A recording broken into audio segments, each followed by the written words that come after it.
दोस्तों Bajaj housing finance limited की बात करें तो कंपनी ने अपने क्वार्टर टू के बिजनेस की अपडेट को जारी कर दिया है। किस तरह से रहा है क्वार्टर टू और कैसे रिजल्ट की संभावना बनेगी, वो सारी बातें जानने की कोशिश करेंगे इस वीडियो के माध्यम से।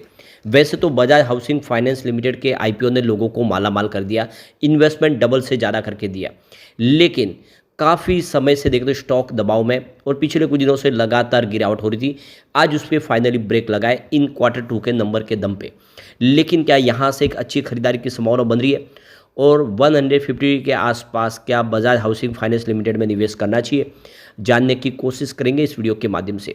वैसे तो कुछ ब्रोकरेज हाउस इसको बहुत ज़्यादा महंगा कह रहे, लेकिन कुछ ऐसे ब्रोकरेज हाउस पे जो इसके बहुत ज़बरदस्त यानी 800 तक के टारगेट दे रहे। क्या करना चाहिए इस समय, जानेंगे इस वीडियो के माध्यम से। लेकिन फ्रेंड्स, उससे पहले अगर आप पहली बार हमारे चैनल पे आए तो चैनल को सब्सक्राइब कर दीजिए, एक बेल आइकॉन दबा दीजिए ताकि जब भी नया वीडियो बने पहला नोटिफिकेशन आपको मिले। वीडियो पसंद आए तो लाइक से जरूर कीजिए। चलो फ्रेंड्स, वीडियो स्टार्ट करते हैं। मैं हूँ आपका दोस्त एसबी दवे और हमारे अपने चैनल ऑनलाइन कमाई में आपका बहुत बहुत स्वागत है। तो अभी 11 बजे के आसपास का टाइम है। सबसे पहले बजाज हाउसिंग फाइनेंस लिमिटेड के कारोबार की बात करें तो स्टॉक की शुरुआत हुई 152 पर, पॉजिटिव शुरुआत हुई। क्लोजिंग देख सकते हो 150 के आसपास थी कल। इंट्राडे में 150 तक स्टॉक चला गया, लेकिन देख सकते हो कि ऊपर के लो से थोड़ी सी हल्की सी प्रॉफिट बुकिंग की संभावना बनी।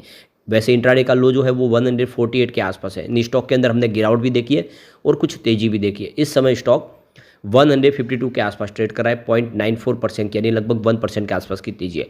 तो बाजार में नरमी का वातावरण है। कल बाजार भारी भरकम गिरा था, आप देख ही सकते हो कि पूरी तरह से धराशायी हो गया था बाजार। और इसके पीछे जो वजह रही कि एक तो सेबी ने जो है एफ&ओ के लिए रूल्स में बदलाव कर दिया है और वो रिटेल इन्वेस्टर के फेवर में ही किया है, क्योंकि रिटेल इन्वेस्टर लगातार अपना जो पैसा है वो डुबा रहे हैं एफ&ओ के माध्यम से। जबकि रिटेल इन्वेस्टर को मार्केट में इन्वेस्टमेंट करना चाहिए, शेयरों में अच्छे शेयर देकर निवेश करना चाहिए ताकि आने वाले इसमें जो उनका इन्वेस्टमेंट है वो बढ़ता रहे।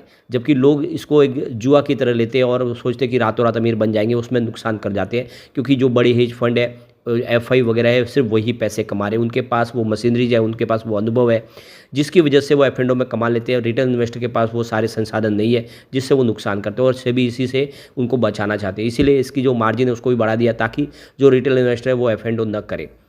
अब यहाँ पे देख सकते हो कि लिस्टिंग के बाद से स्टॉक देख सकते हो कि दबाव में ही है। वैसे तो आप देखिए 16 सितंबर को इसकी लिस्टिंग हुई थी, उसके बाद में 3 दिन लगातार दौड़ा। 18 सितंबर तक ये 188 तक चला गया था, परंतु उसी दिन इसमें प्रॉफिट बुकिंग भी आ गई थी और स्टॉक 173 के आसपास क्लोजिंग दी थी।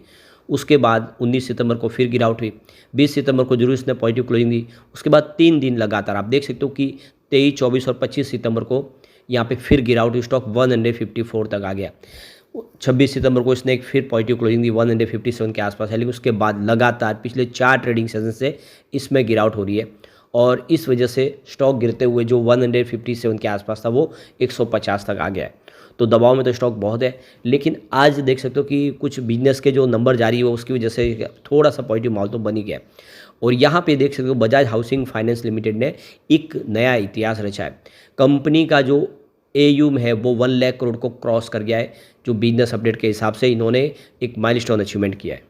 तो कंपनी ने जुलाई से सितंबर क्वार्टर के नंबर जारी कर दिए हैं, आंकड़े जारी किए, बहुत ही शानदार है।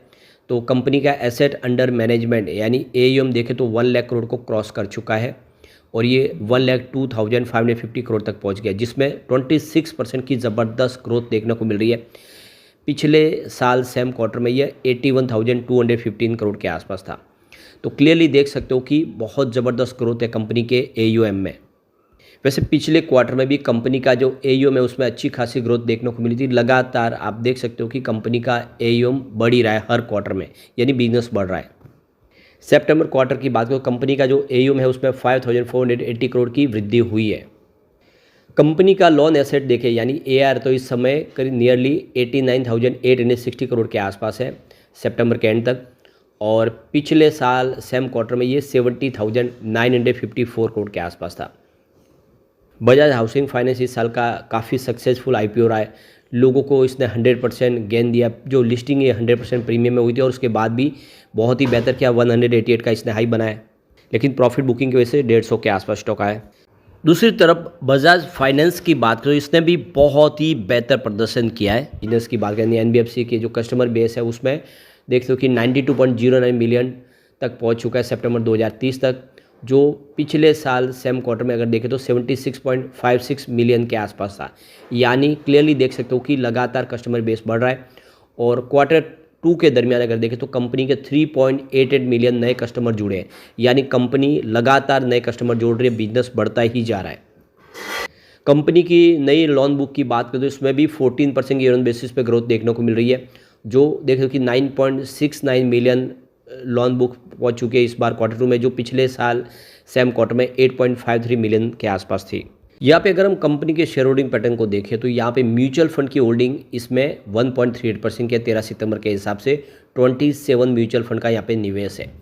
फॉरेन पोर्टफोलियो इन्वेस्टर कैटेगरी 1 में 2.31% की होल्डिंग है और उनकी संख्या 164 के आसपास है।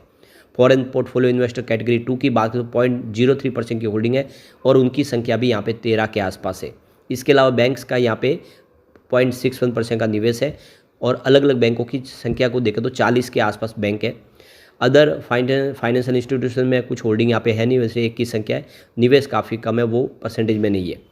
इंश्योरेंस कंपनी का भी निवेश यहाँ पे 0.42% के आसपास है और अलग अलग इंश्योरेंस कंपनी की बात करें तो 32 इंश्योरेंस कंपनियों ने यहाँ पे निवेश किया हुआ है। तो ये शेयर होल्डिंग पैटर्न में सामने हमारे आंकड़े आ रहे हैं। अब देख सकते हो कि स्टॉक को लेकर भले ही कुछ लोग कह रहे हैं कि पी रेशियो इसका महंगा है, स्टॉक महंगा है, पी रेशियो हाई है पेयर कंपनियों की तुलना में, लेकिन उसके बावजूद भी देखें तो वीएल अंबाला बहुत ज़्यादा बुलिश है। और वीएल अंबाला के हिसाब से जो लोग जोखिम ले सकते हैं स्टॉक, उनको 165 से 175 के आसपास भी खरीदारी करनी चाहिए। और अगर स्टॉक 130 तक भी गिर जाए तब भी आपको अपनी जो होल्डिंग है उसमें 50% तो बना के रखना चाहिए, उनके हिसाब से स्टॉक फिर दौड़ेगा जरूर। तो एसएमटी के founder SEBI register VL Ambala बहुत ज़्यादा बुलिश है और यहाँ तक उन्होंने कहा कि आने वाले समय जो इसके टारगेट है वो यहाँ से 300 से 800 के देखने को मिल सकते हैं। तो कुल मिला के देख सकते हो कि मार्केट एक्सपर्ट अलग अलग है जो उनका नज़रिया, कुछ मार्केट एक्सपर्ट बहुत ज़्यादा बुलिश है। आनंद राठी की तरफ से भी ये देखें तो नरेंद्र सोलंकी का कहना है कि कंपनी का ओवरऑल फंडामेंटल अच्छा दिख रहा है, इसके बिजनेस की ग्रोथ आगे अच्छी रहनी चाहिए, इसका मौजूदा रिटर्न प्रोफाइल बेहतर होगा, यानी वो भी बुलिश है। उनके हिसाब से आने वाले समय काफ़ी संभावना पॉजिटिव दिख रही है। तो देख सकते हो कि यहाँ पे मार्केट एक्सपर्ट आने वाले समय संभावना पॉजिटिव देख रहे हैं और फिलिप कैपिटल ने भी यहाँ पे 210 का टारगेट दिया हुआ है। तो कुल मिला के एक अच्छा मौका है। अब यहाँ से ज़्यादा गिरावट की संभावना दिख नहीं रही है, रिजल्ट अच्छा ही होगा क्योंकि आंकड़े उत्साहवर्धक है तो रिजल्ट भी बेहतर होगा, फिर एक अच्छा इसको फ्रेश ट्रिगर मिलेगा, तेजी के साथ स्टॉक आगे बढ़ सकता है। एक बार इसके पिवट लेवल को चेक कर लेते हैं तो यहाँ से अगर गिरावट होती है तो 149 का पहला सपोर्ट है, वैसे इंट्राडे में ये सपोर्ट टूटा था, स्टॉक फिर से इसके ऊपर आया। सेकंड सपोर्ट 141 के आसपास है और ये सपोर्ट भी अगर टूट गया तो फिर स्टॉक सीधा 133 तक आ सकता है। वैसे इससे नीचे जाने की संभावना नहीं है और ये भी तभी पॉसिबल है जब बाजार में काफ़ी बड़ा गिरावट का माहौल बने। अब पॉजिटिव माहौल बना तो 165 का फर्स्ट रेजिस्टेंस है, इसको पार कर लिया तो स्टॉक आपको 174 तक जाता हुआ दिखाई देगा। तेजी का दौर जारी रहा तो 182 तक जा सकता है, वैसे 188 ऑलरेडी ये पहले जा चुका है तो कोई बड़ी बात नहीं कि वहाँ पे चला जाए। और एक बार 200 को ये पार करेगा तो नई तेजी शुरू हो सकती है। ऐसे में लॉन्ग टर्म इन्वेस्टर के लिए इस क्वार्टर 2 के नंबरों के बाद निवेश की संभावना बनती ही है। लेकिन फ्रेंड्स, कोई भी इन्वेस्टमेंट करने से पहले अपने फाइनेंशियल एडवाइजर से बड़े ले ले या अपना खुद का रिसर्च करें, क्योंकि मैंने वीडियो आपके एजुकेशनल पर्पज़ के लिए ही बनाया। वीडियो पसंद आए तो लाइक से जरूर कीजिए और चैनल को सब्सक्राइब कर दीजिए। Thank you friends.